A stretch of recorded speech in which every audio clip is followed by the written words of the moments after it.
And we are live. I want to thank everyone for tuning in. IC86, Michael Gonzalez, Judith Stoll. Thank you very much for tuning in. So tonight we're taking a look at Macallan. Now, before I get into that, got a few things got to talk about. Number one is, if you read the comment section of the video, I thought I was doing a review of the 2017 Macallan Classic Cut, which is what this box is. Found out afterwards, someone made a comment that the bottle didn't look right because the bottle is a 2020. Oops. So what the heck happened? Well, I've had a number of different little mix-up with whiskeys. What almost common is I buy a bottle. I'm not going to review it right away. I'll get around to it whenever I get around to it. I stick it on a shelf. It gets buried behind other bottles, right? Because I'm going to get to some other time. I forget that I bought the bottle. And then I'll buy that one. And then I get home and, oh, wait, this looks familiar. I already bought one. This has happened to me several times. For this current series, I bought for doing a video on Macallan Distillery. I bought a bottle of the 18-year-old. And when it arrived, I looked at it and I'm like, oh, crud, I think I already got one of these. Sure enough, behind the distiller's edition of Macallan on my shelf, I already had an Macallan 18-year-old. So now I've got two of them. I did it with the Bunnahabhain Strudar, which is a lesser expensive Bunnahabhain. So I've got two of those accidentally. And it's an okay whiskey. It's I would definitely not my favorite in the Bunnahabhain lineup, but now I've got two of them. I've had this happen with books. You know, I'm a bookaholic. So I'm buying books on Amazon. Oh, that sounds like get a good book. Buy the book. It comes in. I look at my shelf. I'm like, oh, crud. I already got one of these. So stuff happens. Well, what happened with this time, with this whiskey is I had bought a 2017, which was the first release. Apparently I drank it, forgot I drank it, or I had partially drank it, or hadn't completed it. I had both bottles out of the box. And then when I put them back in the box, I switched the bottles in the box because the box looks fairly similar in terms of color. Put them back on the shelf. I finished that one particular bottle. It goes into the recycling bin.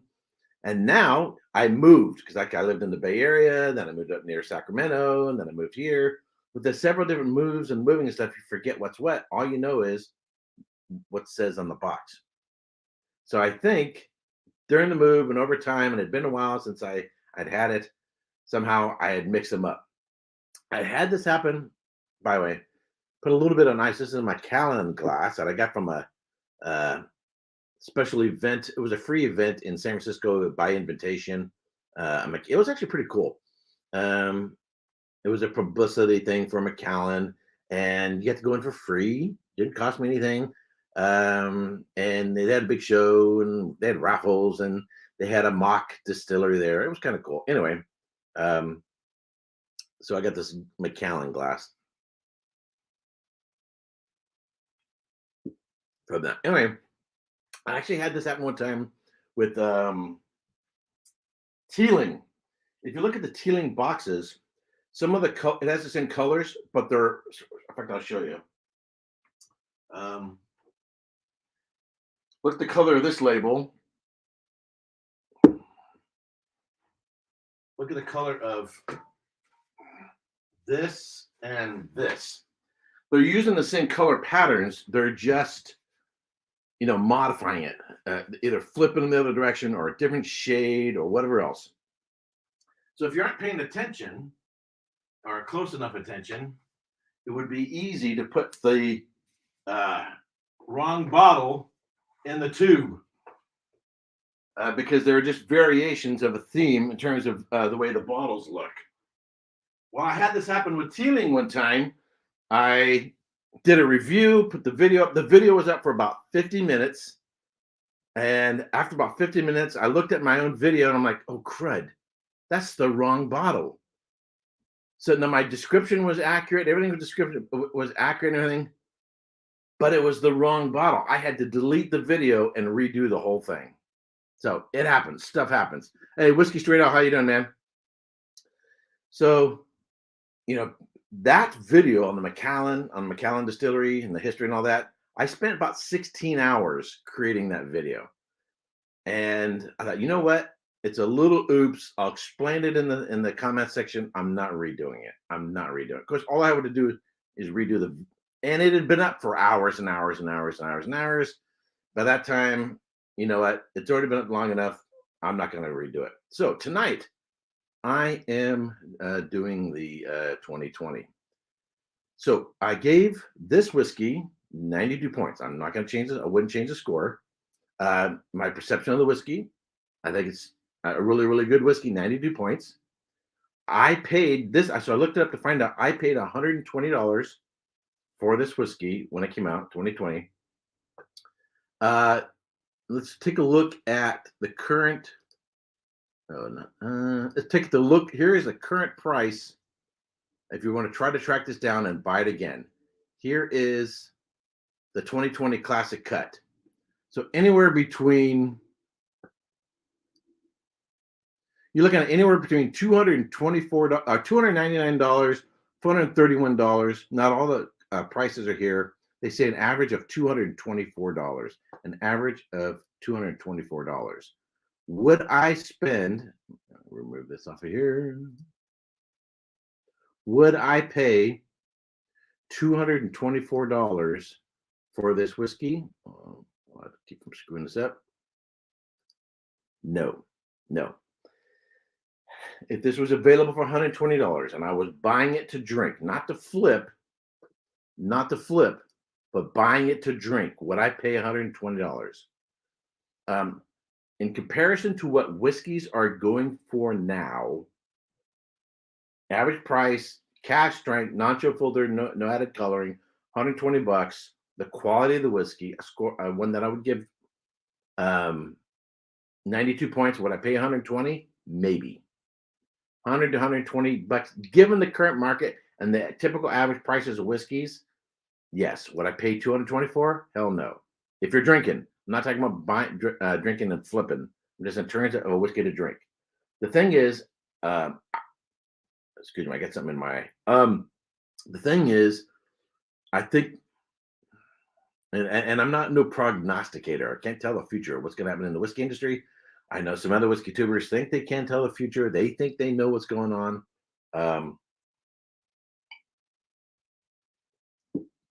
The rate and increase in popularity of whiskey, the demand for whiskey is not going to decrease.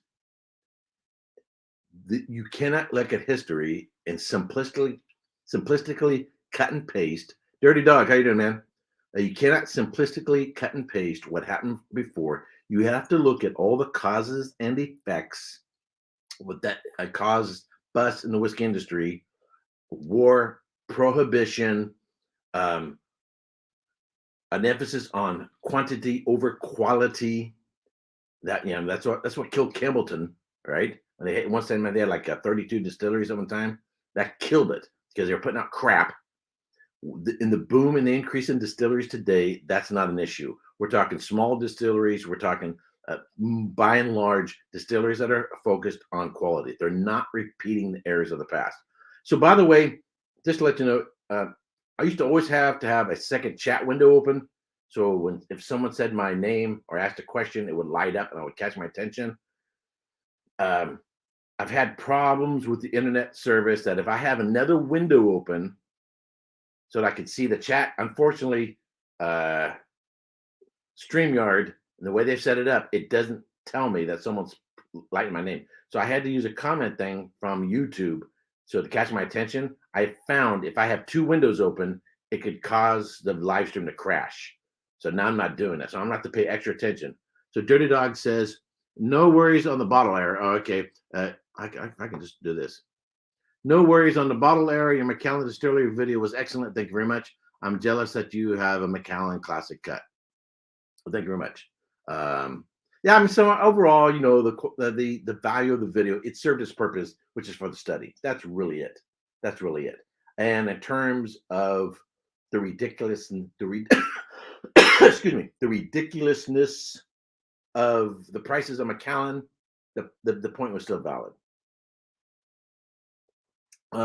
Is there a huge difference, quality difference between the 2017 and the 2020? Rob, Whiskey in the Six, he's done a bunch of videos and comparison videos. If you want to get his perspective on that, I'd have to go by memory, whereas he has the bottles and is doing side by side. Of course, his perception of whiskeys could be different from mine, and so forth. We have our different perspectives, but I think he'd be a good channel to do a comparison. And if you want a comparison, but more or less, I would say yes. The 2017, I'm going based on memory, is better than the 2020.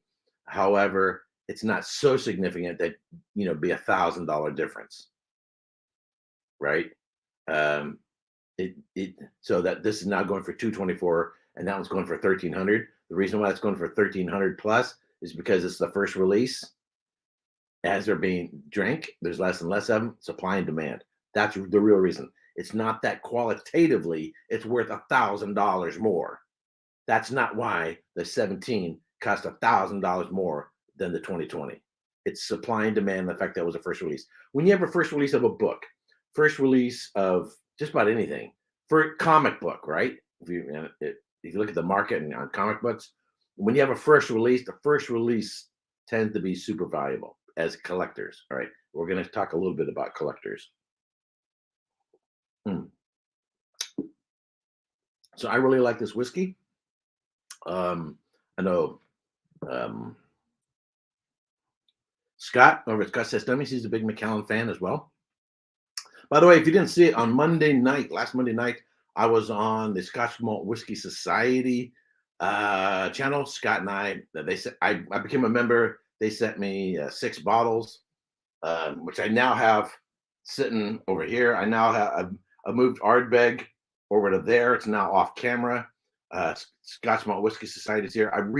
I organized my entire whiskey collection, so it's now the way I know this is off camera, but it goes Highland peated, and I've got a 6 foot by 3 foot. Half of that is Highland peated, and then independent Isla, and then Isla from Ardbeg down to God, I hate when my brain does this. Bruichladdich, down to Bruichladdich at the bottom. Everything else in between.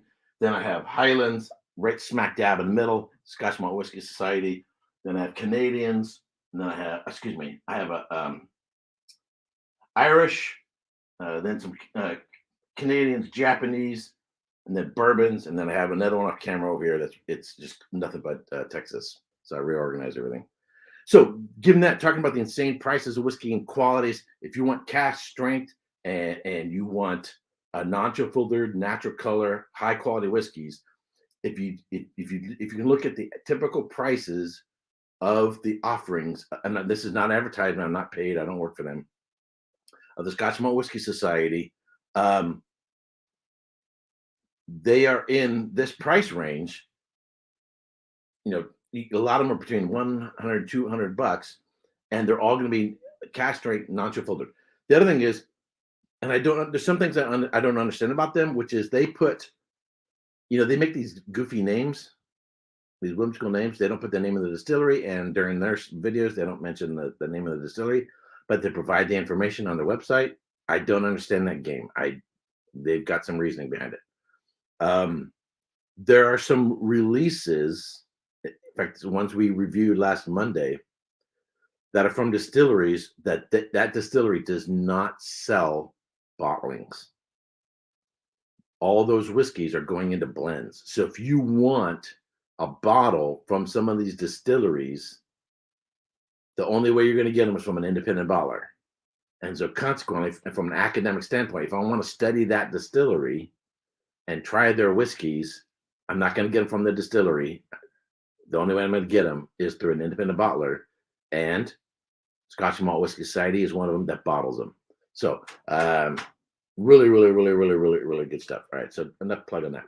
But given that, if you want, I would say high quality whiskeys, cask strength and so forth, like a Macallan Classic Cut, but you don't want to pay those prices, and you're not a flipper, you're not looking for something you can flip, that's one avenue to go. So anyhow. Whiskey Straight Out says, I know a supplier who has provided every Macallan expression to a customer who doesn't drink. He also just collects, and he has every one. Right. So I'm going to talk a little bit about that, but first I want to do our quiz. I'm going to do our 10-question quiz based on the video that I put out earlier this week. This is Erik Wait Whiskey Studies.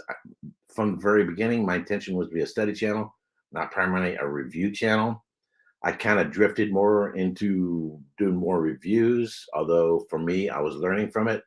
But this channel really is going to go back to being much more of a study channel.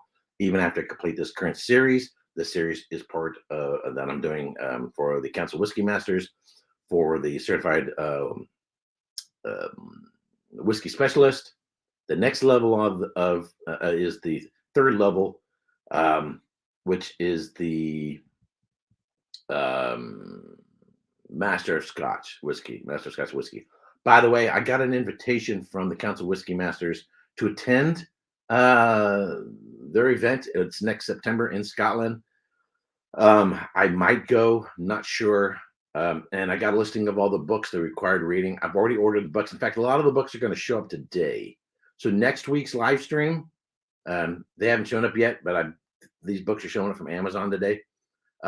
I will share the books. There's like 6 or 7 books. Some of them I already had. I will share the books that are used in that course, and I'll talk a little bit about that next week. Alrighty. Alrighty. So let's get into our quiz. All right. 10 questions. Each one is taken from the previous video. And I try to stick to the main core things and not some things that's just extremely peripheral. All right. In what year was the Macallan Distillery founded?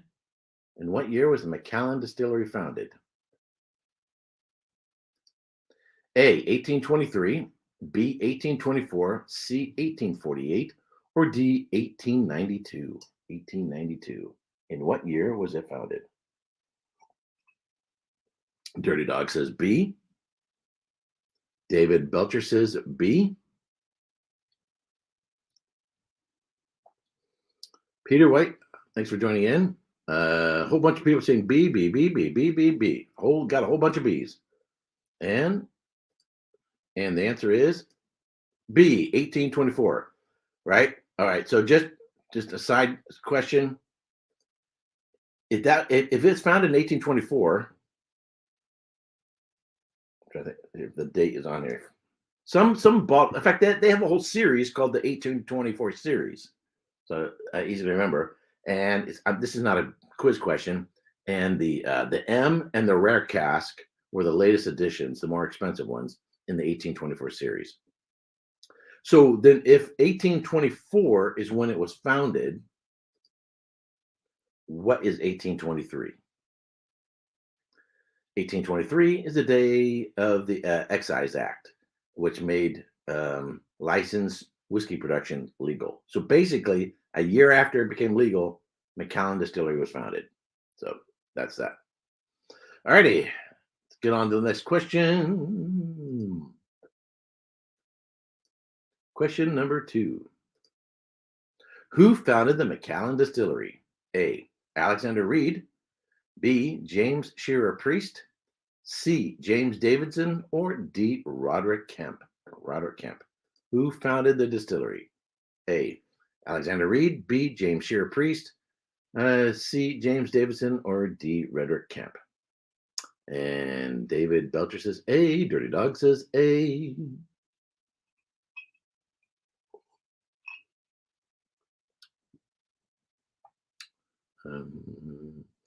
Taste and Sensibility says A. And the answer is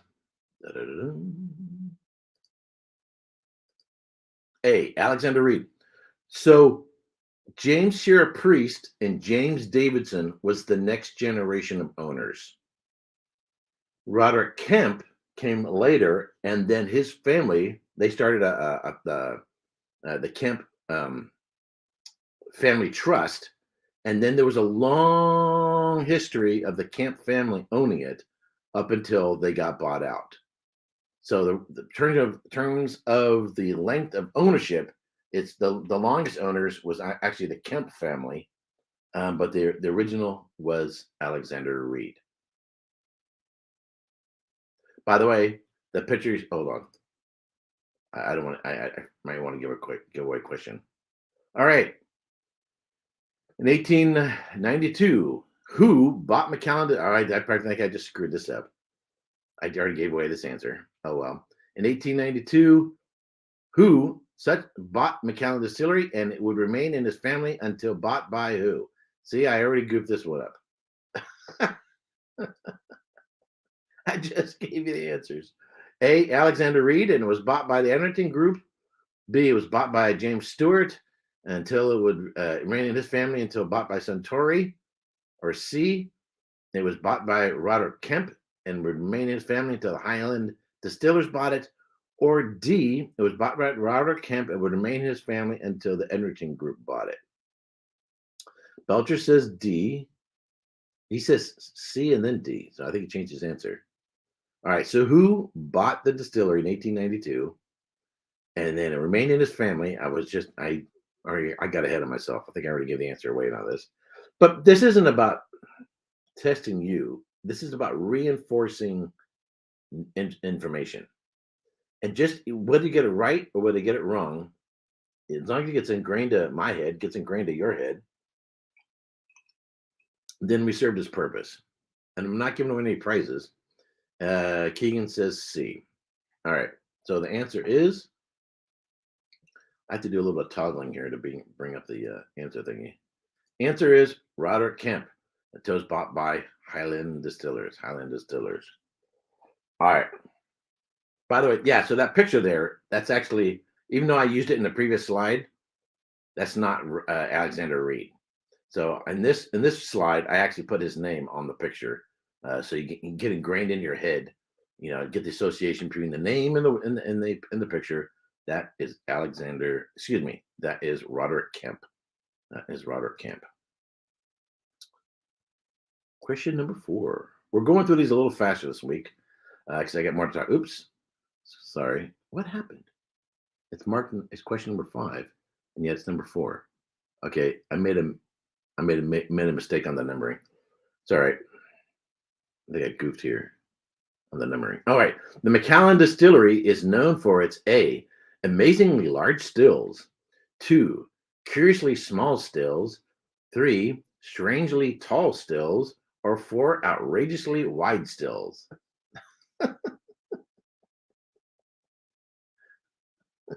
I don't know. I think the whole thing's silly.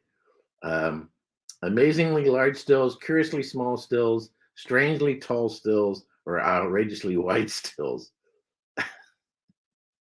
Oh, here's one thing. So in the previous questions, I put A, B, C, and D, and on this slide, I put 1, 2, 3, and 4. Oops, that's so another little mistake there. Oh well. I was trying to keep the numbers for the question and the letters for the answers. I goofed on this one. Oh well. So is it either A, amazingly large, C, curiously small, C, strangely tall, or D, outrageously wide, or 1, 2, 3, and 4, however you want to do it? Oops. Tell you, man, so it's not hard to make a mistake. A little oops. So, of course, the answer is curiously small stills. And so one of the advantages of this, even though they increased in the number of stills, I don't have any quizzes on the specific quiz questions. Sorry, I'm stumbling over my tongue. I don't have any quiz questions on the quantity of stills, but as you saw in the previous video, they incrementally increased the number of stills until they reached what they've got today, but they kept them the same size. So in order to produce the same spirit, they want to keep the same size and shape of the stills. The advantage of this smaller stills is there is a tighter ratio of copper to spirit, right? Secondly, the less reflux. So the spirit makes its way over the top a little faster. say compare this with, say, Glenmorangie, which has these giraffe tall stills. In order to get up and over the top, you have to have a lighter spirit. So a taller still would create a lighter spirit. They wanted a heavier spirit just to give it that distinctive character, and also, excuse me, um, a greater copper to spirit ratio. It's not that one is better than the other; it's just style. Um, Glenfarclas has some of the largest stills um, in Speyside, but if you look at the base of them, they have a broader base. So it's just a difference in style and what they want to achieve, and whether you like it or not. But Glenmorangie makes some fantastic whiskeys. Glenfarclas makes fantastic whiskeys. Macallan makes fantastic whiskeys. But they have these differences, and it's a small difference. Only one small, ingredient in the overall what makes up the character of the whiskey, but it's one that they've chosen. All right. Um,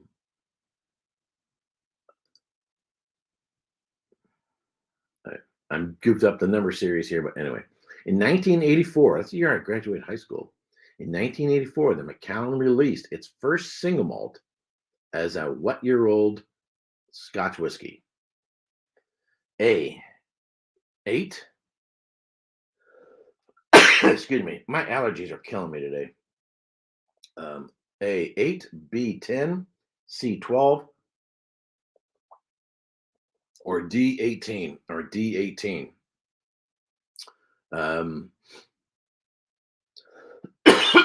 Man, it amazes me that, so single malts first started off basically with Glenlivet, and I'm going by memory, I think it was 1966. But up until this time, there were around, if I'm going by memory, around 29 single malts. But it was in the 1980s. It's kind of odd, the timing. They had in the 1980s they had a whiskey lake, a whiskey lock. Let me take this off. So the answer is dun, dun, dun, 18. Now Macallan, I think, is more known for their 12-year-old. That's more of the common sort of the flagship age statement, but it's the 18-year-old was the first. So in the 1980s, they had a whiskey lock or whiskey lake in which they say there was overproduction. So there was a glut in the market, and so that's when we had a bunch of distilleries closing. I disagree with that. I don't think there was a glut or too much production. I think there was a drought in consumers, right? The problem was there weren't enough consumers. It's not that they're making too much whiskey. How can you have too much whiskey? If you're making good whiskey, how can you have too much of it? You can't. So what you lack is consumers. And it's not there were less people drinking alcoholic beverages, is they were drinking something else. Whether they're drinking clear spirits or they were drinking wine. There was a boom in the wine industry starting from 1976 up to the 18th. There was a huge wine boom.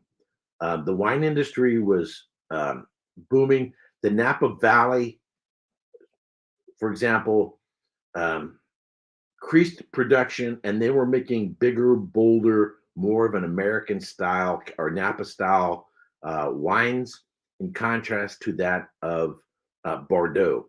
And the reason why is because they had beat the French in 1976. Rather than trying to imitate Bordeaux or imitate the French, they said, look, we have a different terroir. We're a Mediterranean climate, not a maritime climate. We have different soils. So we get more sunshine, we get more sugar, we get more ripeness. There's a lot of things we get. And so because we can beat the French, why don't we just develop our own style and profile? So California had its own particular style, its own face, and it was booming, and it was booming, and it was booming. Now you can get a bunch of wine critics together, and they'll argue about the quality of the wines, and the alcohol started to increase, and the ABV started going up, and yada yada yada yada. A lot of complaints. about the transitions that are taking place in the 1980s.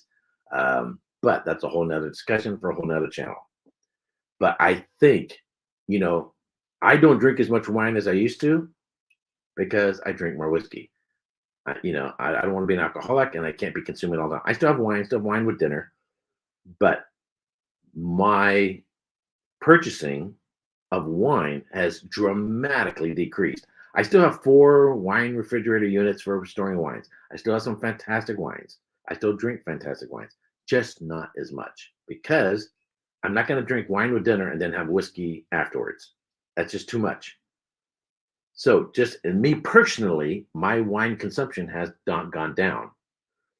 Now, if wine became more popular, and this is just one contributing factor, it's not the only one. If wine became more popular, um, and more of a demand, then people are going to back off of whiskeys and cocktails and drink more wine. What killed one of the contributing factors that killed the Japanese market was the next generation was drinking something else. They weren't drinking the Japanese whiskeys, and consequently, consumption went down. Consequently, they started closing distilleries in Japan. So fads come and go as to why people are drinking what. There were these periods in which everybody's drinking white spirits.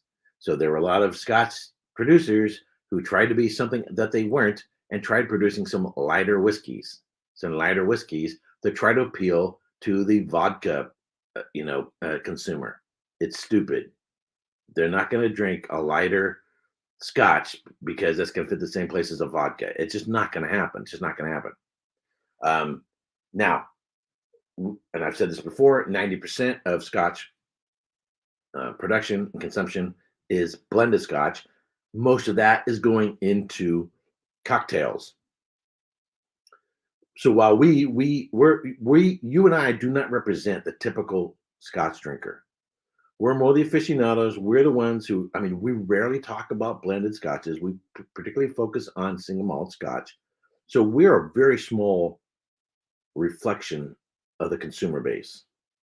Most is cocktail drinkers, people who are more looking at what's going to go, and so they're buying blended whiskeys and so forth. And that's reflected somewhat in if you look at the cocktail YouTuber channels.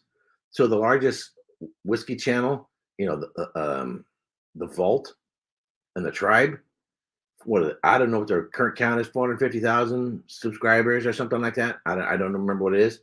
If you look around at the various cocktail channels, they're like 1.5 million, 2.5 million, 3 million, right? So that alone, and there's a lot of them that are that large. So that alone shows you that the cocktail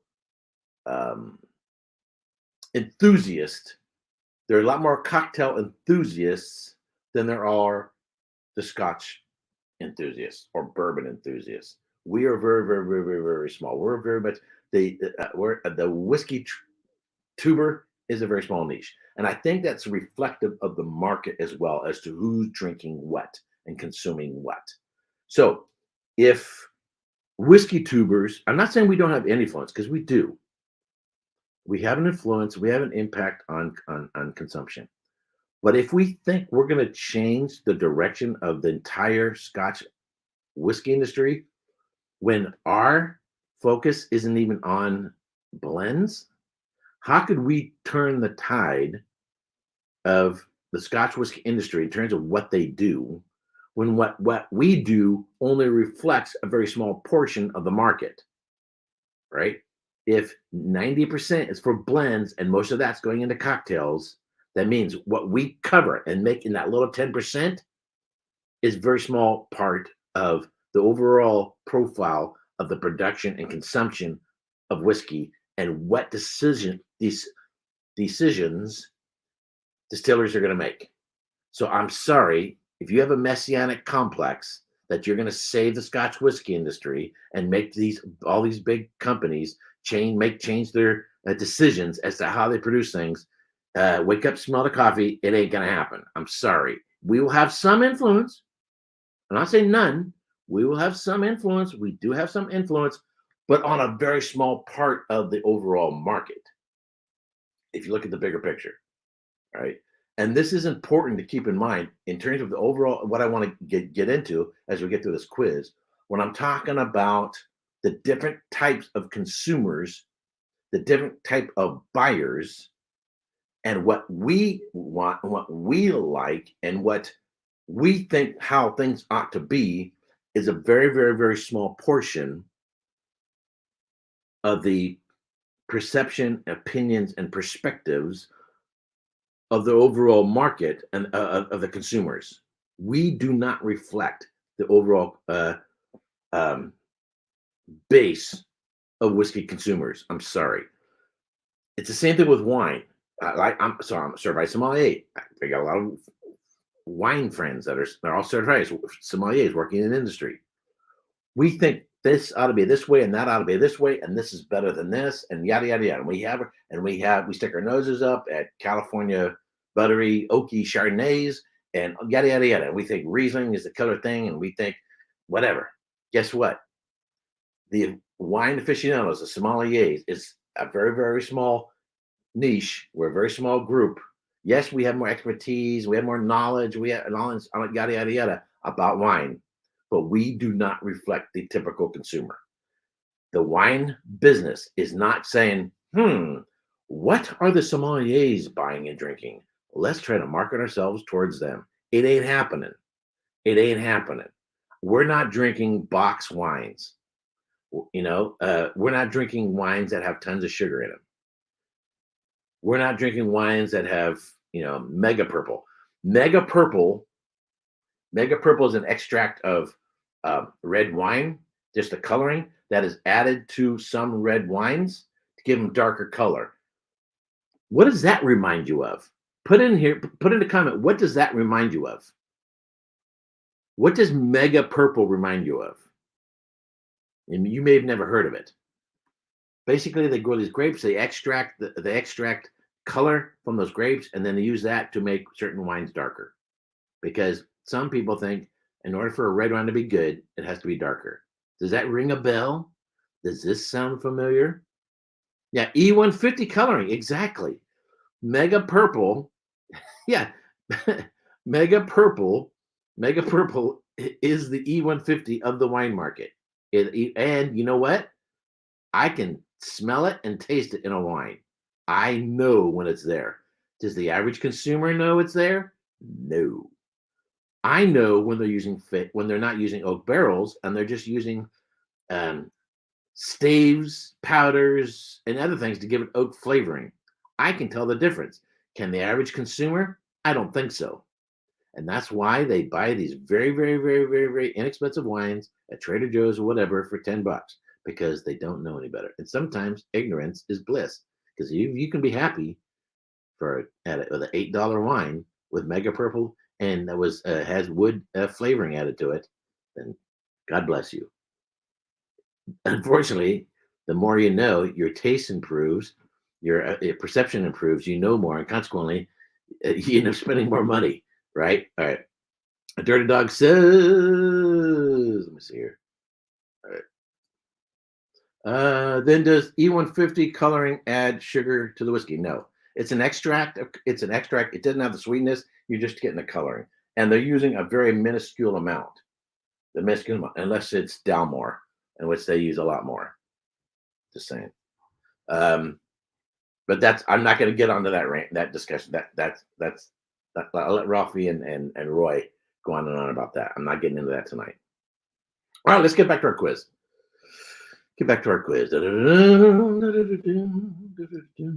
Where were we? Number 6. All right, in 1986, who bought 25% of Macallan stock, and then 10 years later, someone else bought the remaining 75%. Was it in 1986? Was it Pernod Ricard who bought 25 and Edrington who bought the 75? B, was it Highland Distillers who bought 25 and Edrington bought 75? Was it C, Suntory that bought 25 and Edrington bought 75? I'm holding back a belch, excuse me. Sorry. I need a new mic thing. So otherwise I'd be able to silence that, whatever. In 1986, or was it Suntory who bought the 25, and Highland Distillers that bought the 75? C. Got some C's up here. David Butcher says D. Michael Dirty Dog says C. All right. So what is the answer? Let's bring it up here. Oops. And the answer is D, Suntory. So Japanese are getting in the Scotch whiskey industry, and they bought 25 of Macallan. And in 1996, the other 75% was bought by Highland Distillers. Highland Distillers also, of course, owned Highland Park and the producer that makes the Naked Grouse, as well. All right, next question.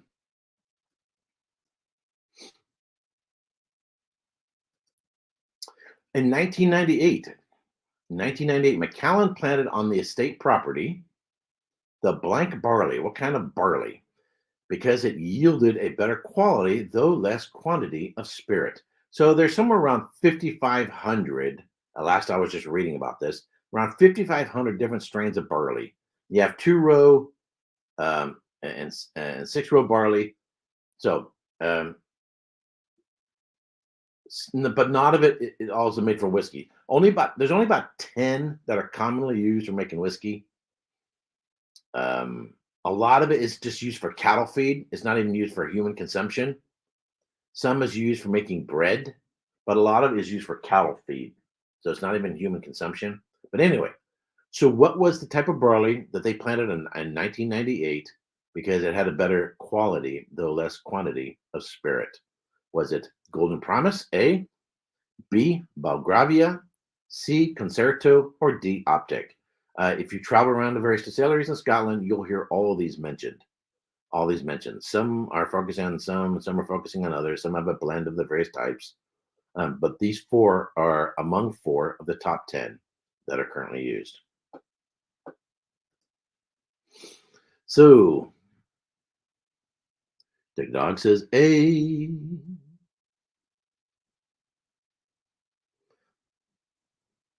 Last is A. Jay Feller says B. Some people are talking amongst themselves. Taste and Sensibility says A. And the answer is A, Golden Promise. So because for financial reasons, because it didn't have the yield, they had to plant other varieties. So it's not strictly Golden Promise anymore. But they do have a special bottling that's just from the estate. And that was their estate bottlings. Was actually added to their core range. That reminds me, there's something I meant to bring in. I'll have to take a step out real quick and grab something to talk about something. But it'll be after the quiz. In 1999, Highland Distillers was taken over by who? By blank, who are the current owners of the Macallan Distillery. So basically, 1999, who became the current owners of the distillery? Was it A, Pernod Ricard, B, Edrington, C, Constellation Brands, or D, Diageo? So who are the current owners? B, Michael Gonzalez says B. David Belcher says B. And the current owners are B, Edrington. I don't know if you know this or not, but did you know that Mcallen is a nonprofit organization? No shit. If they're part of Edrington, and they're part of a nonprofit organization part of Edrington. You can search, Google it on, or search for it on YouTube. There's videos about it. Sounds crazy, but it is. Now, nonprofit doesn't mean they aren't making money and getting rich off of it. That's a whole nother thing. That's a whole nother scam. All right. Next question.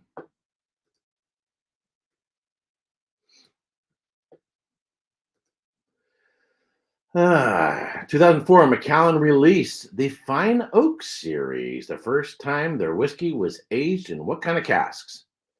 Fino and Amontillado sherry cask, B, ex-bourbon oak cask, C, white wine cask, or D, new virgin oak casks. So, known for using sherry casks, Oloroso sherry casks, but 2004, they had this fine oak series and introduced these new type of casks. B, B, B, B, B. Everybody's saying B, ex-bourbon casks. This wasn't a difficult question. B, B, B, B, B, B. JAC says D, new virgin oak. So, if you didn't know and say new virgin oak, the fact that it's called fine oak and virgin oak, it's sort of in D. You can kind of see where that could lead you that direction, and you could kind of see where trying to emphasize the oak character rather than say sherry or white wine or whatever, that would kind of, or bourbon, that would make sense to give the name fine oak. But the answer is ex-bourbon cask. Bourbon cask. I've said this before. About 90%, not about 90% of casks in warehouses in Scotland is bourbon. It's bourbon, ex-bourbon cask, because there's a huge supply of it. Because you can only use the oak once in making bourbon in the United States, and there are companies that own bourbon producers in the United States and own Scottish distilleries. So you use them once for these distilleries here. You keep your barrels and you use them at your other distillery in Scotland or Ireland as well.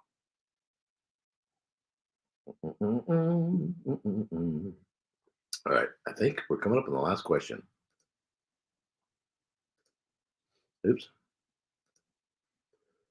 Question number 10. In June 2018, the new Macallan Distillery opened. In fact, I was there 2 weeks after it opened. I'll talk maybe a little bit about that. I did a whole video actually on my visit to Macallan Distillery. And my tour guide was the Whisky Rev, if you know the Whisky Rev. So in 2018, the new Macallan Distillery opened. The final cost was about how many pounds? A, 40 million. B, 100 million. C, 140 million. Or D, 200 million pounds. 200 million pounds. So what was, of course, this is round numbers. What was the final cost? Because in earlier estimates, in terms of final cost, it's slightly different. But this is C. Everybody C, C, C, C, C, C, C. Dirty Dog says D. And the answer is, oops. The answer is 140 million. 140 million. So you'll see some other sources. Sorry, I just scratched myself. So you'll see some early sources that'll say around 136 million. So they have to round it off. By the way, so the textbook for this current study is, and I mentioned this before, the World Atlas of Whiskey by David Broom. David Broom. The section on Macallan Distillery is way out of date. The new distillery had not been built yet when this was released, and a lot of other distilleries, it's just out of date information, and it no way near goes as in depth into the history as what my video did. So I've actually gone over and above what's covered in this book and what I would hope to be in the exam. But I've taken this in terms of this is information that could come up in if I decide to go on to the Master Scotch exams, as it would go towards that. I'm not 100% sure I want to do that. So I have one other topic I want to talk about, and it has to do with the persona of Macallan and the various producers. But there's something I want to go grab real quick. I forgot about. I'm going to move this off to the side. Make this off the side. I'll be right back in just 2 seconds. I'll be right back.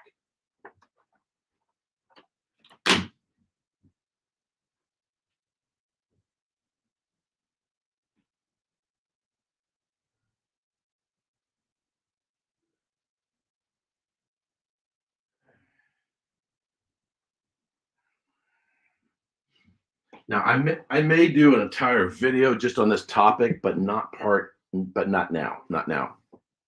Alrighty, I'm going to pour myself a little bit more of this lovely whiskey.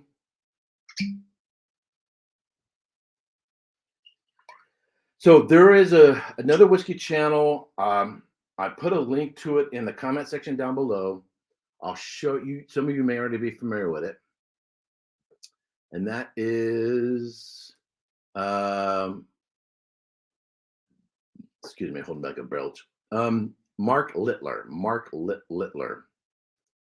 Mark Littler isn't a whiskey tuber in the way in the West. He's not doing buying bottles and doing reviews like we are. He's actually in the business, but he's in the trade as I guess more in terms of the auctions and really you might call the secondary market.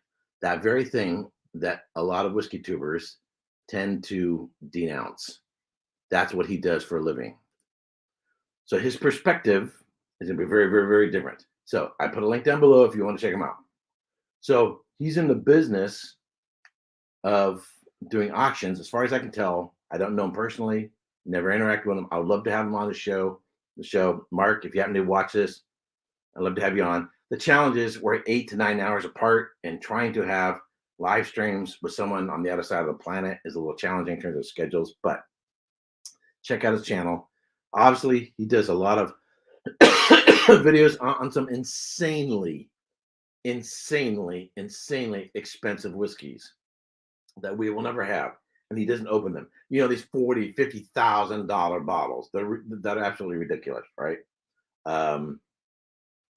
But if you want to understand the whiskey industry as a whole and all its various aspects, production, the market, and so forth, I think you got to understand his part of the market.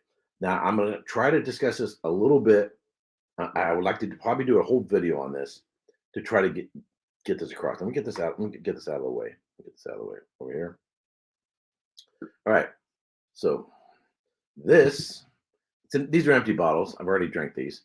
I have some full ones in my cellar of other ones. This is a 1998 Chateau Lafitte Rothschild. Probably at least these typically $600 on release to $1,000 on release. This is a bottle of, this is a Chateau Latour. Chateau Latour.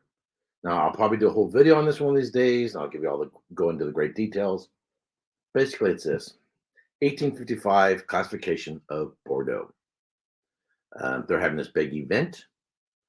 They were going to showcase and show off these various chateaus. And so what they did is they did a ranking of the chateau: first cru, second cru, third cru, fourth, and fifth. Cru or growth. Cru or growth. The classification was purely based upon price, how much they were selling for.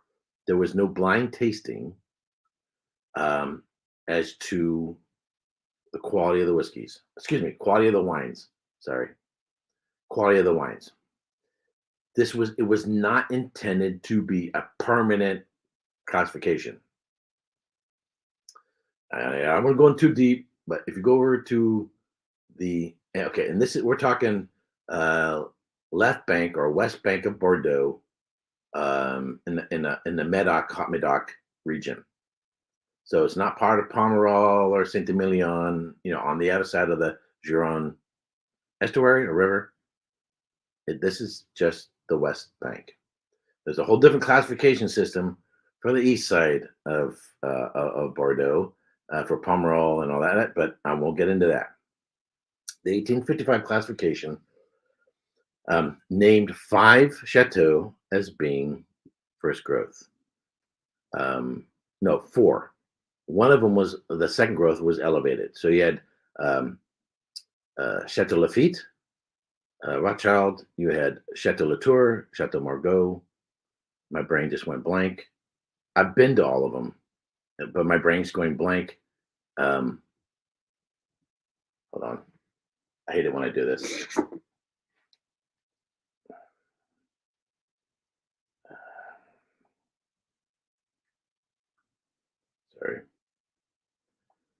I'm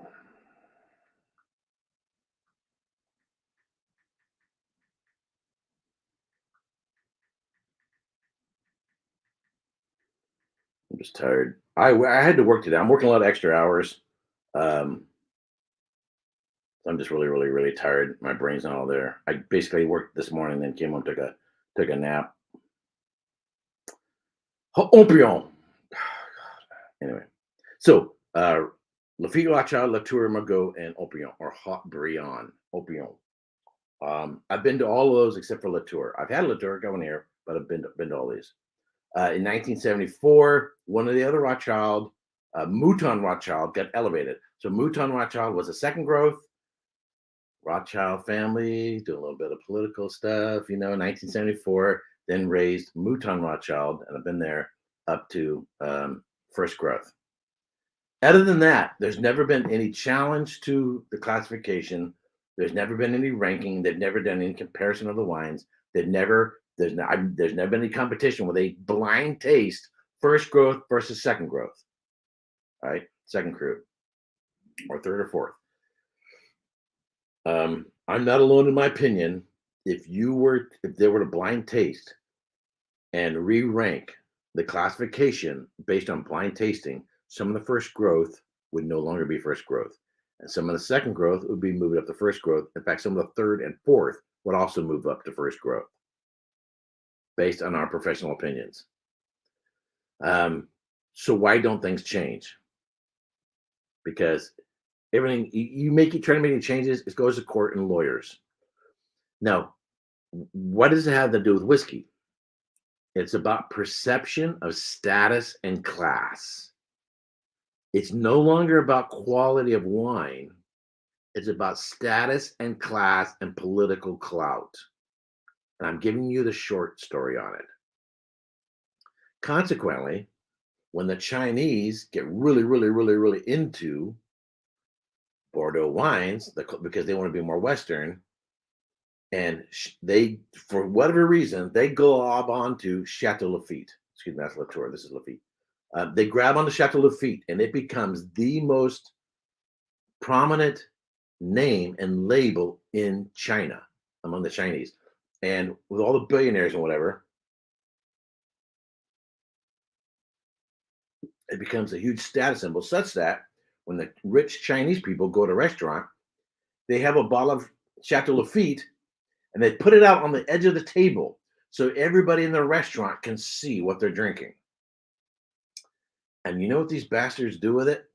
They put it in Coca-Cola. No shit. No shit. They put it in freaking Coca-Cola.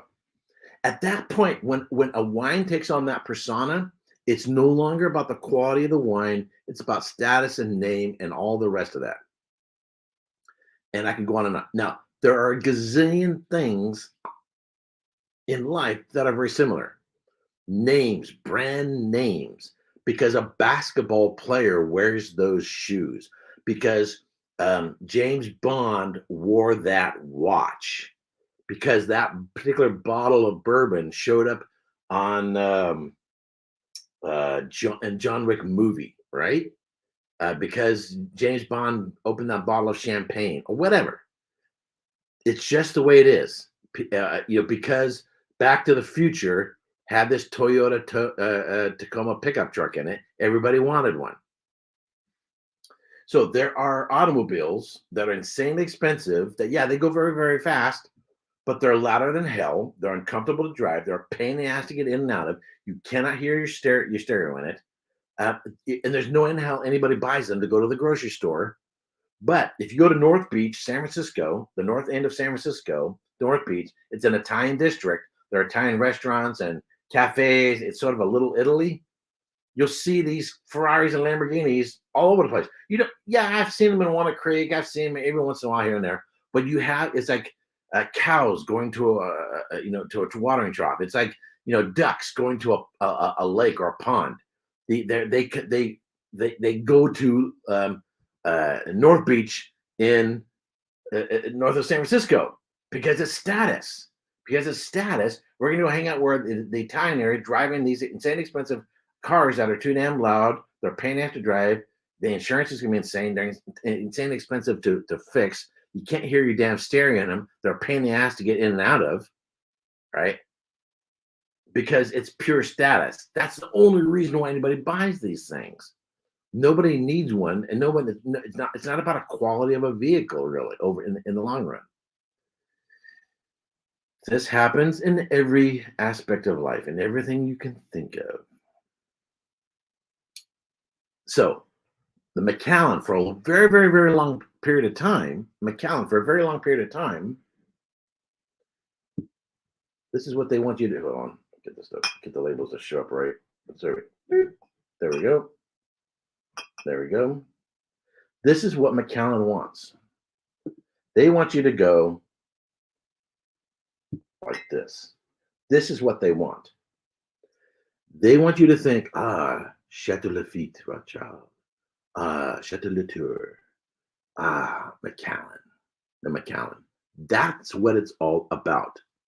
And if you watch and I could do a whole video on this, if you watch, particularly look at the commercials from the 1980s, 1990s, and they put up certain images in these old advertisements, attractive looking people looking very fancy, very suave on a night on the town, dressed to the hilt, dressed very, very, very nice. You know, the beautiful people, you know, do a Marilyn Manson thing. And they have these flashes of automobiles and jewelry and perfume and colognes and lifestyle magazines. So when I first got into wine, I read the Wine Spectator. I haven't read them in years, because what I started to realize is if you look at the advertising in the Wine Spectator, yeah, it's about wine. There's plenty of good stuff in there about wine, but it really became more and more of a lifestyle magazine, and in which wine is the center of it. But the scores and everything else, it's about a status. It's about a particular persona that people want to convey about themselves by associating themselves with Chateau Lafitte or Chateau Latour or Chateau Mouton Rothschild or Chateau Margaux or Chateau Ompion or Hot Brian Ompion. That's what it's about. And so they will wear, and you know what? Bottom line is, they don't even care if it's real or fake. Now, wherever there's super hype on wines or whiskeys, guess what follows? Fakes. Ralphie was on with Rob Whiskey and the Six and Jeremy Sipper Social Club. He's done some videos with them, and he talks about this. There's a book about this. There's a documentary on this about fake wines, and this guy who, you know, did a really good job at faking the labels. He would actually blend wines to try to approximate the profile of the wine. But the problem is if you spend millions of dollars on wines and you show these off to your friends, do you want to know that your wines in your cellar could be fakes? No. Not only because they then become useless, but because now you don't have this thing of status to show off to your friends.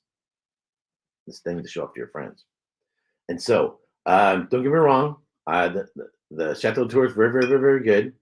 The Chateau Lafitte Rothschild. I had this on my 50th birthday. I drank this with a friend of mine who since passed away from cancer, and it's a special moment. But the wine was good, but I can get a gazillion wines.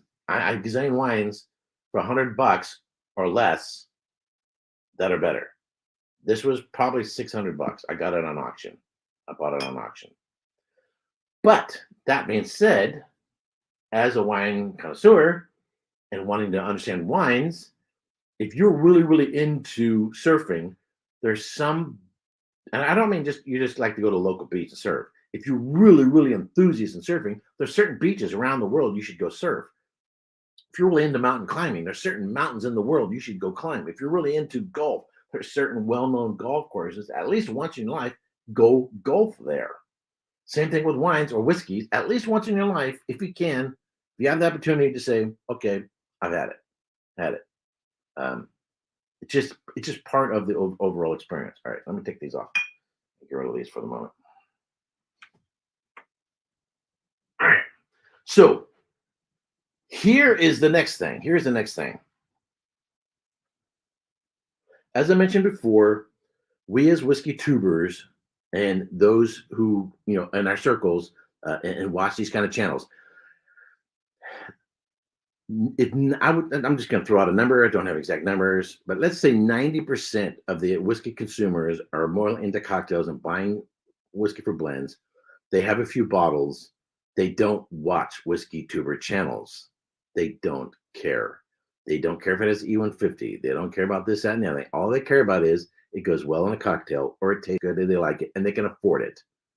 And so that's as far as their enthusiasm goes. Same thing with wine. Oh yeah, man. Hey, have a steak. Hey, I'll grab a Cabernet. Oh, yeah, or have a wine. Oh yeah, let's get it. Riesling, whatever. They're not enthusiasts, and the vast majority of consumers are not enthusiasts or as nerdy as we are about wines or whiskeys. They make up the biggest consumer base. So who do you think the distilleries or the wineries, the chateaus, for the most part, in terms of the percentages, are going to aim towards? They're going to aim towards that base, right? These first five growth chateaus of Bordeaux, they're not. I'm not their market. Someone else is who buys these regularly. Now, there's a whole big thing. So there's something called en primeur. En primeur is when the wines are first evaluated before they are released on the market. And I've gone to a number of these events, these en primeur. So you get to get a sense of the vintage. Basically, it's wine buyers, sellers, and people in the industry. You're sort of tasting a wine in its infancy. And so you get a perception of the wines, and wine critics write them, and then you can buy wines cheaper at en primeur. So at en primeur, you buy the wines before release, so you get them cheaper. And then when they're finally released, you have your wines, and then you sit on them 5 to 10 years, and then you release them for a gazillions of dollars. Or if it's gotten rave reviews and high scores when they are then released, you then already bought them, and the money you say I'm just going to pull out numbers to make it. They say buying $100 a bottle, and it's a real good vintage. Then when they're finally released, you're actually selling them for $500 a bottle. Now, buying them on Premier, you're taking a certain amount of risk because the wines aren't finished. They're still aging in cask, right? So there's a possibility that something could go wonky. And so you bought wines that are now overrated, but it really doesn't happen. We've got it down to a science. I can tell you what the vintage is going to be like just based on the weather throughout the year. The winemaker, unless they're a total moron and screw it up, right? A good vintage will give them a good wine. They ain't gonna jack it up. They know what the hell they're doing. So as people follow, who's gonna make it to the Super Bowl, who's gonna win the World Series or the Cup or whatever. I follow weather patterns the way other people follow sports, and I know what the vintage is gonna be like. I know whether the wines are gonna be good or not, just based on the weather. And so I know what it's going to be a good vintage without ever having tasted it. However, to confirm my perceptions based on the weather and to train my palate, so I see my reflections, I go en primeur and taste these wines en primeur, and then I taste them again 4 years later after release to get my perception of, yeah, I'm right on track. I'm perceiving these wines correctly. Same thing goes on with whiskey. Same thing goes on whiskeys, and this is the market part of it. Now, the way we think is, I bought this to drink. I'm not into flipping. I'm not into buying and flipping and selling. I'm not into the auction, selling things at auction and making a profit in that whole game, right? So what is very typical of whiskey tubers is for whiskey tubers and other whiskey enthusiasts, people in chats and people in comment sections, is we stick our noses up at them. Those who are into it, maybe not 100%, maybe 50-50, maybe, yeah, these whiskeys they drink and these ones they sell, right? So they have some they drink, and they have some they sell, and they make a profit on the sell, and that actually from the profit they make in selling pays for the ones they drink. That's actually not stupid. It can be easily done so that you're essentially drinking whiskey for free because some of yours are for flipping and some are for drinking. But there are people who aren't into drinking wine or whiskey and buy it purely as a commodity. They never even see the bottles. They never even see them. All they know is they see them on paper or electronically, what they bought, and then they've turned and sold and then made the profit. And for people who have a sense of, no, it's a beverage, it doesn't really become whiskey until you drink it. It's meant to be enjoyed. And by your hoarding, flipping, and selling, you're increasing the cost of the whiskeys that I want to drink. And consequently, you are the problem by buying and flipping and turning it to commodity and making them more expensive, which then makes it difficult for me to be able to afford them to drink the whiskeys that I want to drink. Right? That's our perspective. That's where we are. That's typically when you hear this, that's where we are coming from. And that's why we hate the flippers. We hate the secondary market. And we hate the da da da da da. Well, that Czech channel, Mark Littler, his channel is basically it's based on the secondary market. Alan, whiskey friend. That's how he started. Before he became a whiskey drinker, he was a whiskey buyer and flipper. That's what he did. I don't know if you know that or not. And Alan's a great guy, but that was how he got started on it.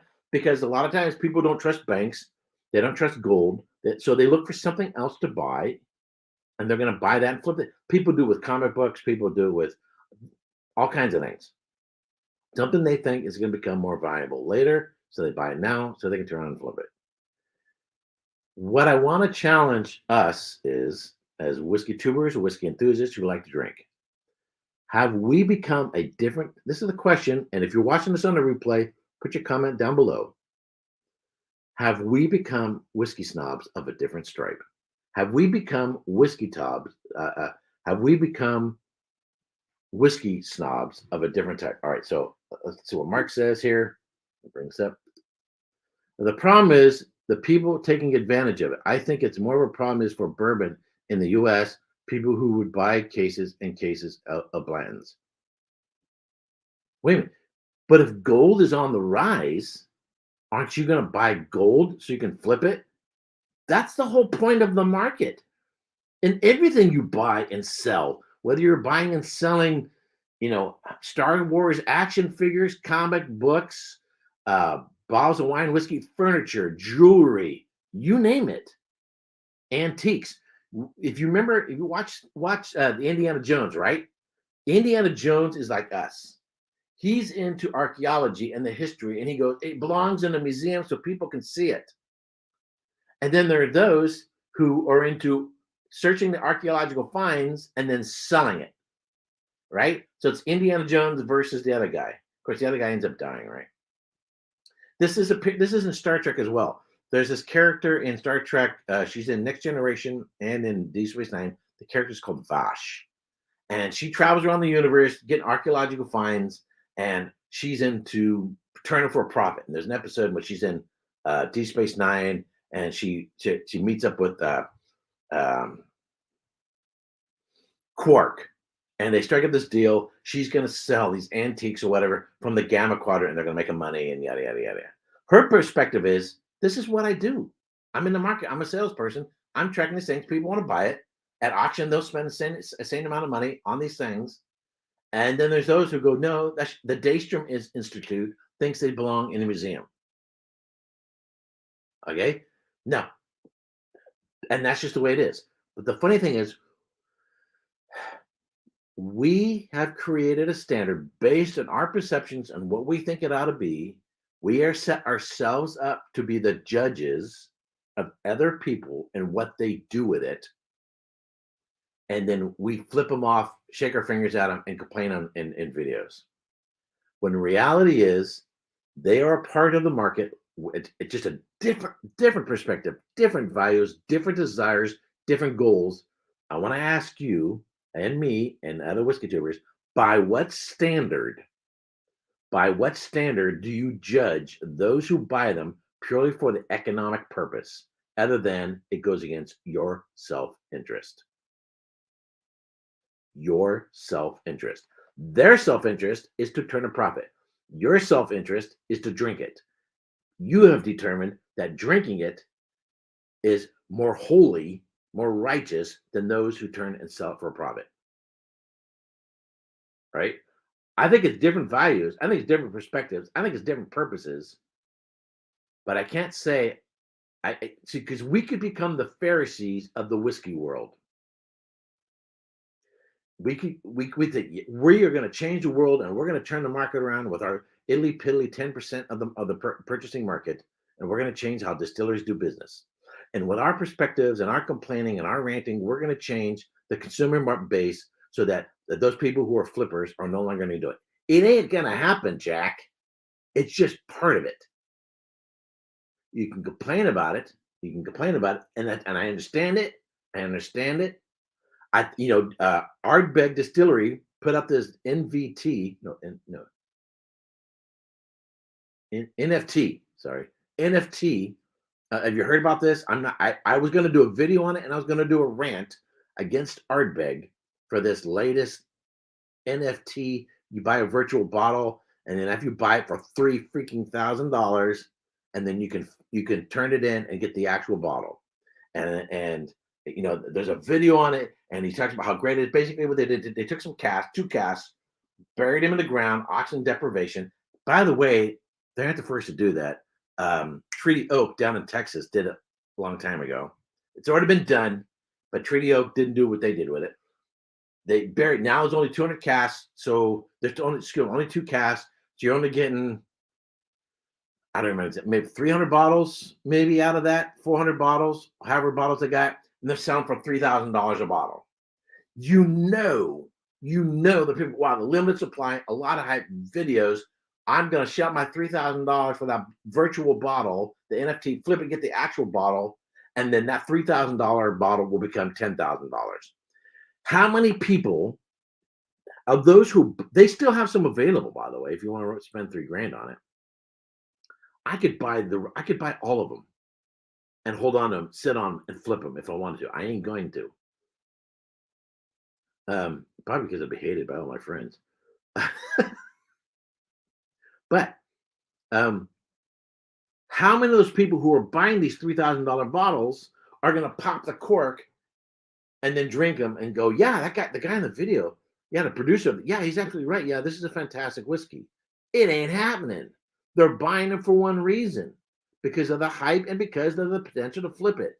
Very few of those are going to be consumed. And so Ardbeg is taking on a different part of the sector of the market. They are pitching to a different part of the consumer market, and they're going to make a profit off of it. And they're selling at $3,000 because they know if they sold it for $200, someone else would make the profit.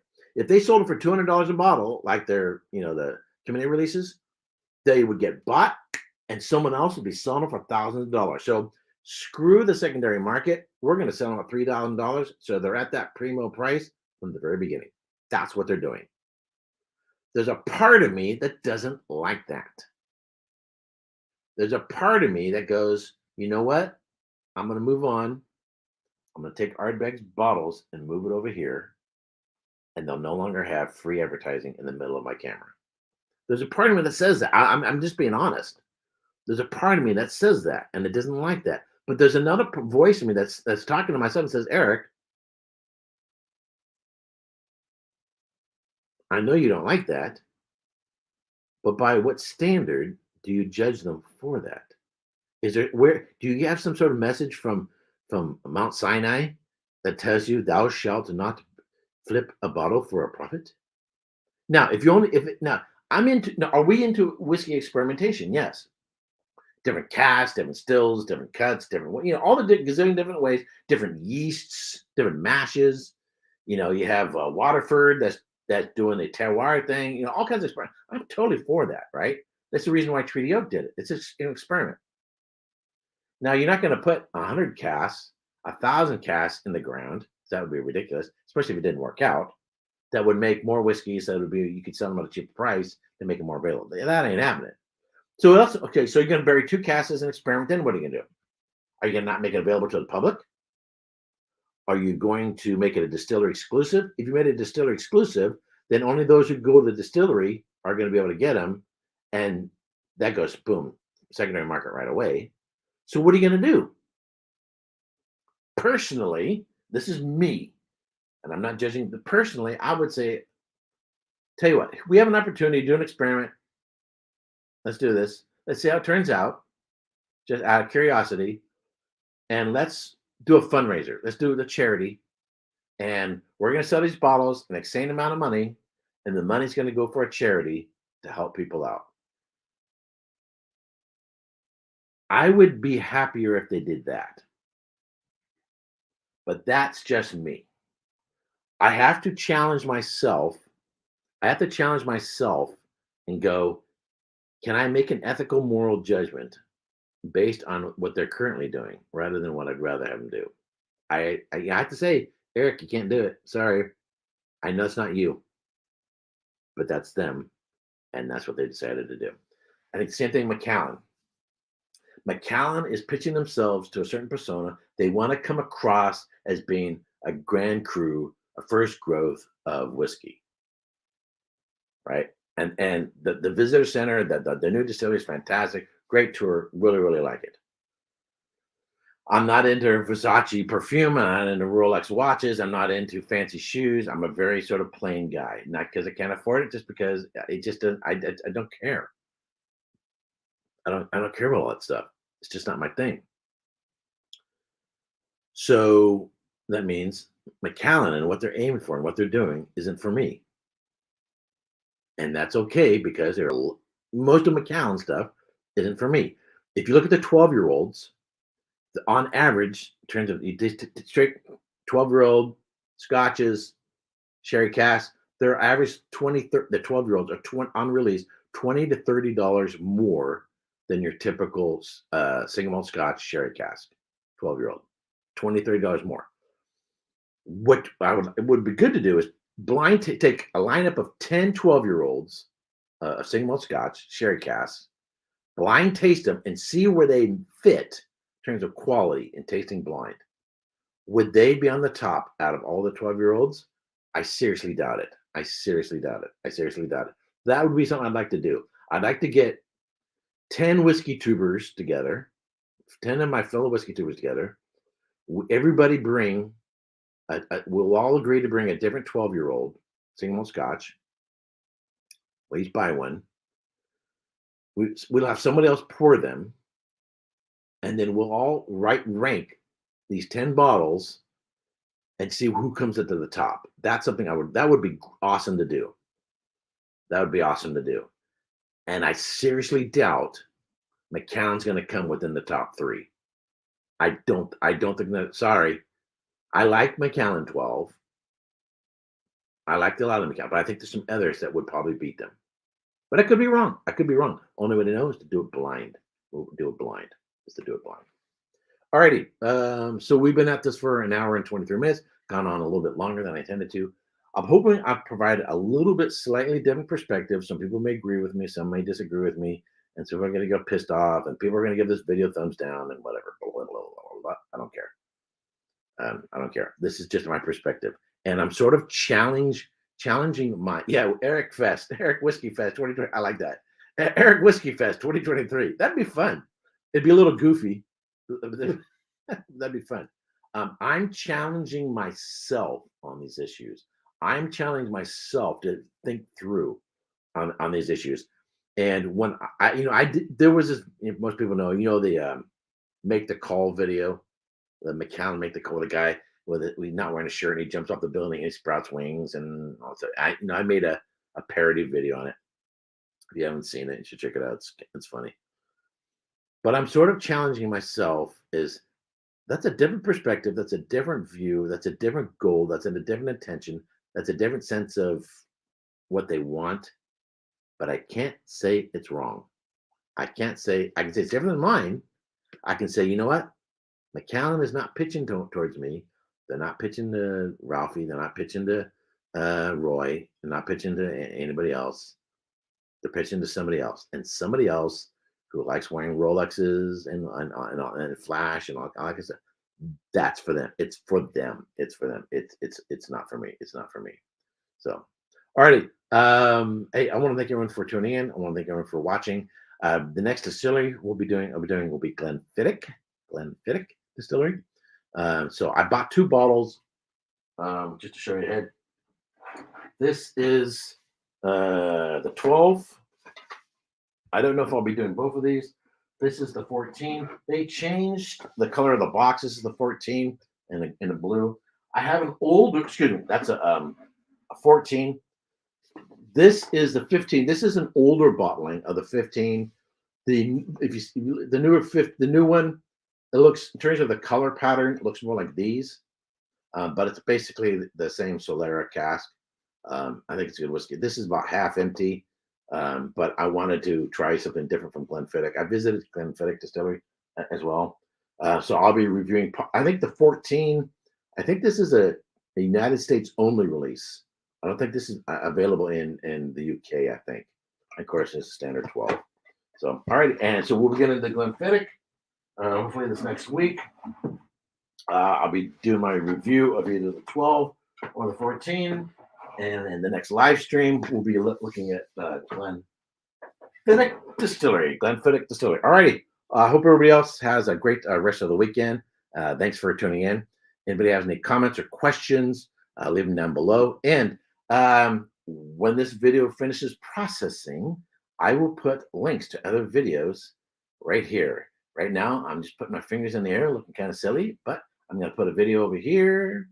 I'm going to put another video over here. And so people watch this on the replay later on. There are opportunities to, watch these other videos that I put right over here. Right now, it looks like I'm kind of dancing. But I'm putting videos right here later on the end screen. All right. See y'all later. And Slanjiva.